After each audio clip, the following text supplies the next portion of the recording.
I've wanted to make this video for a long time, but things have been pretty busy over the past few months, making videos and testing different products, including this new M5 MacBook Pro. And while setting up this new machine, I just realized how important these apps are.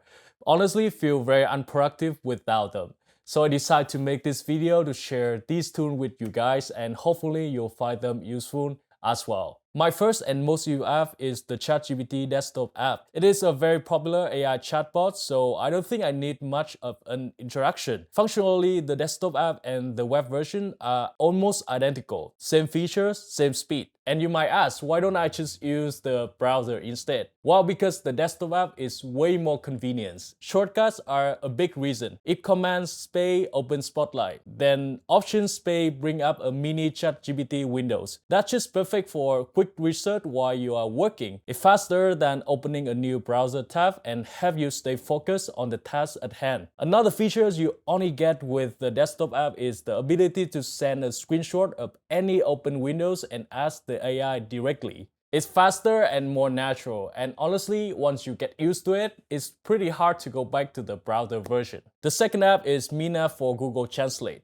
It's basically a small Google Translate box that sticks right in your menu bar, giving you instant translation without opening a browser. Even though it doesn't support things like documents or conversation translation like the browser version, it's still the fastest way to get the quick translation. If you are someone who working in a multicultural companies or learning a second language, this app can save you a ton of times. It also supports hotkeys, which make it even more intuitive to use. What I did was assign a quick key combination to open and close the app, and another shortcut like Command +5 to instantly translate whatever text I just copy. You can create your own shortcut and even customize the app appearances in the preference. I always keep this app running in the background 24/7. It's extremely lightweight and wouldn't affect my Mac performance at all. The next one is Dark Reader. This isn't a standalone app. It's actually a Chrome extension, but it still brings a lot of value.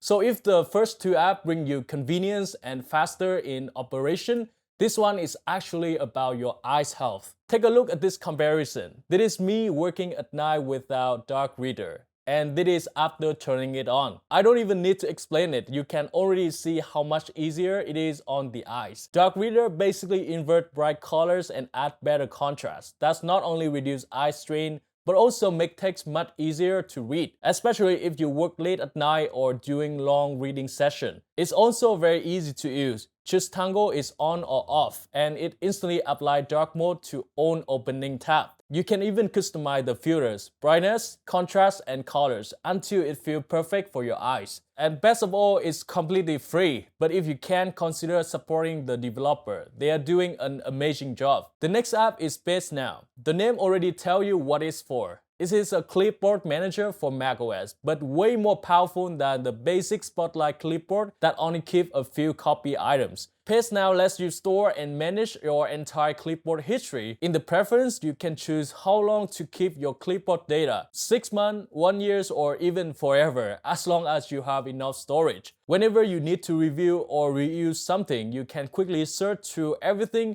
or even export the entire database. This is incredibly useful if you are constantly copying and pasting and need to refer back to things later on. Paste Now is also good for repetitive text. For example, I work at my second job as sales executive, and every day I need to send to my client the product information, and it is basically the same things. So instead of before I was need to type the new message every single time. Now I just need to create a list on Paste Now, and whenever I need to send an email, I just need to drag all the information from this list to this email and send it out to my client. Everything done in under 5 seconds. There's a lot of more features that I haven't touched yet, like iCloud syncs, occlusion rules, and Laugh. So if you decide to try Paste Now, let me know in the comment how those features have improved your workflow. The next one is CleanShot X, and this is probably the best screenshot and screen recording app on Mac. Let's start with screenshot. It's not just basic screenshot. You can even take scrolling screenshot, which are perfect for capturing an entire conversation or a long article in a single image. You also get window capture, so you can grab a clean focus screenshot of a Windows without all the desktop clutter in the background. But that is not even the best part yet. Right after you take a screenshot, you can instantly edit it, add text, arrow, comments, or note before saving. This is incredibly useful when you are working with other people because they can immediately understand what you are trying to explain just by looking at the image. CleanShot X also supports screen recording, and this is actually the feature I use the most. I make a lot of tutorials on these channels and most of them are recorded with CleanShot X. The recording options are amazing. You can set a specific resolution, enable your webcam, choose audio sort, and even highlight your cursor and keystroke in the recording. It might sound simple, but these are things you just can't do with regular QuickTime screen recording. So yeah, if you do tutorial or any kind of screen recording, CleanShot X is absolutely worth trying.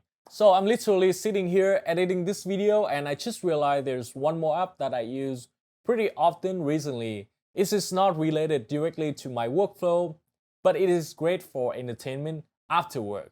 And I think you might be interested as well. It's called MuMuPlayer Pro, a native Android emulator for Mac. I'm currently using it to play different mobile games, including one of my favorite, PUBG Mobile. It handles the game extremely well. With optimized setting, I can easily hit up to 120 FPS. It also supports multiple control methods, keyboard, mouse, and even controller. So yeah, you can easily tell I'm basically winning all the time by playing this way. And it's not just FPS game. More graphically demanding titles like Destiny Rising also perform really well on this emulator. I'm getting over 45 FPS on max settings, and as you can see, the gameplay is super smooth, no stuttering at all. This isn't the only way to game on a Mac, but in terms of convenience and lightweight, this is the best option.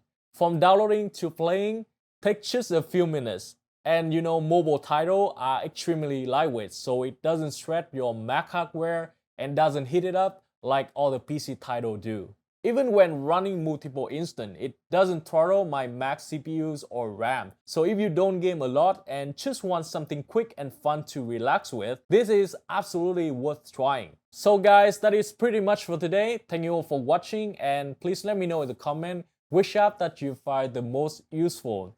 And recently, if you use any app that boosts your productivity and make you work faster, more efficient, feel free to share so others got the chance to try. Thanks again, and I'll catch you soon in the next video.